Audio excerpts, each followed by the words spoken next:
Brute force does not equate to moral right, and the world cannot regress to the law of the jungle.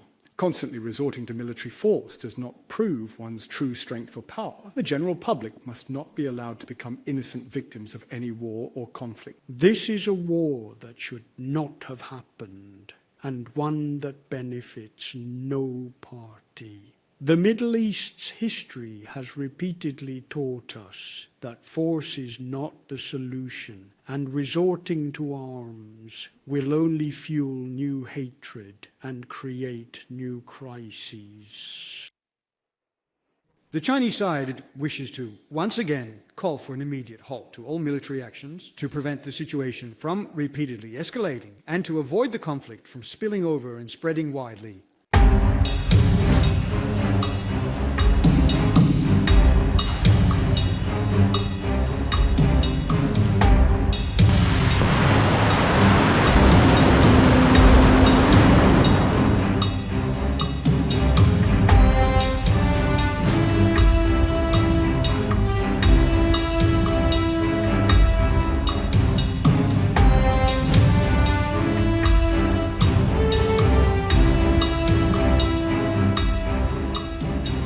China is positioning itself as a stabilizing force on the global stage as the war involving Iran, the United States, and Israel continues to intensify.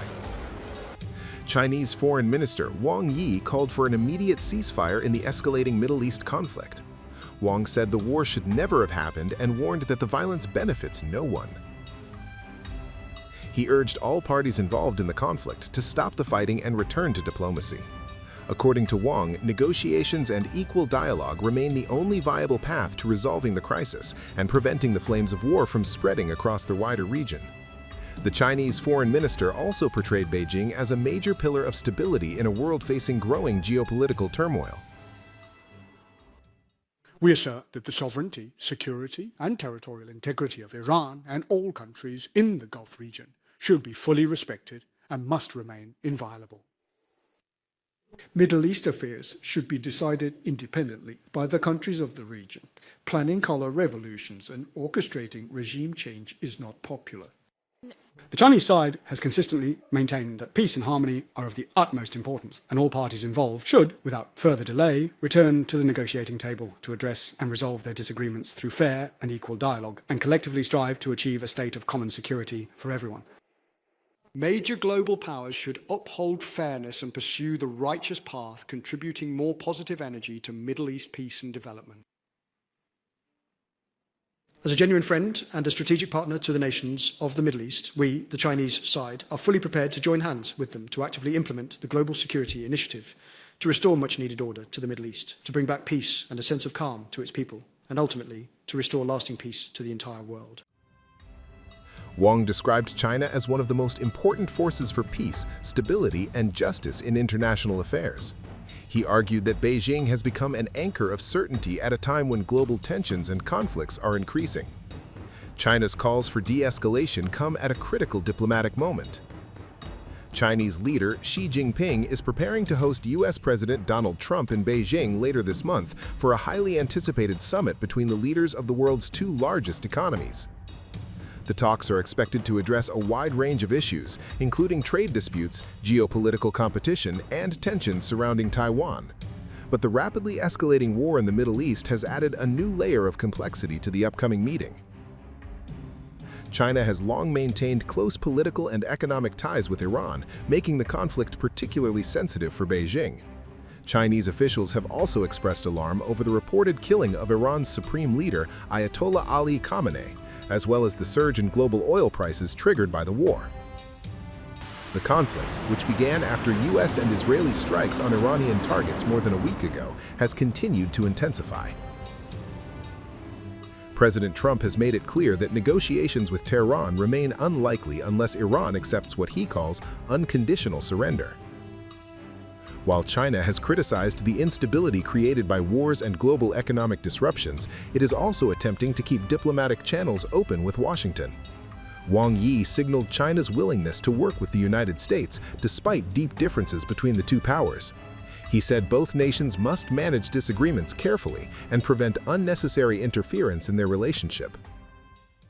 This year is certainly a pivotal year for US-China relations, and the agenda for high-level engagements is already laid out on our table.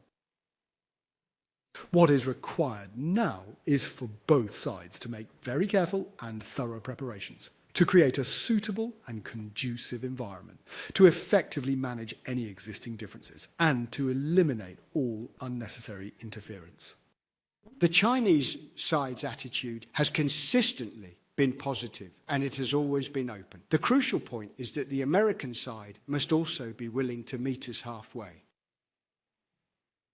I believe that if both parties approach each other with sincerity and engage with mutual trust, we will be able to continuously expand our areas of cooperation and consistently reduce the number of issues between us. According to Wang, China and the United States may not be able to change each other's political systems, but they can change the way they interact. At the same time, China has projected growing confidence in its global role. Wang noted that an increasing number of European leaders are now viewing China as a partner rather than a strategic competitor. Several major Western leaders, including those from France, Britain, and Germany, have recently visited Beijing to strengthen economic cooperation. Wang also defended China's close relationship with Russia, describing the partnership as stable and resilient. He said China and Russia share strong political trust and will not be intimidated by external pressure.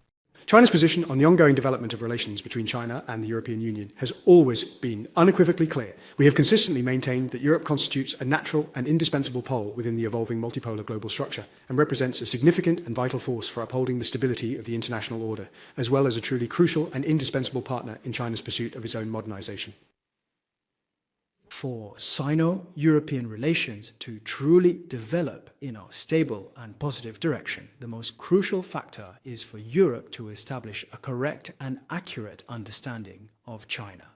As the global order teeters on the brink of multiple crises, Beijing is stepping forward, casting itself as a mediator and a stabilizing force amid escalating chaos. Yet, with deadly conflicts raging from the Middle East to Eastern Europe and mounting tensions threatening to ignite across the Indo-Pacific, the burning question looms: can diplomacy truly keep pace with a rapidly fracturing geopolitical landscape, or is the world hurtling toward a new era of unrelenting conflict?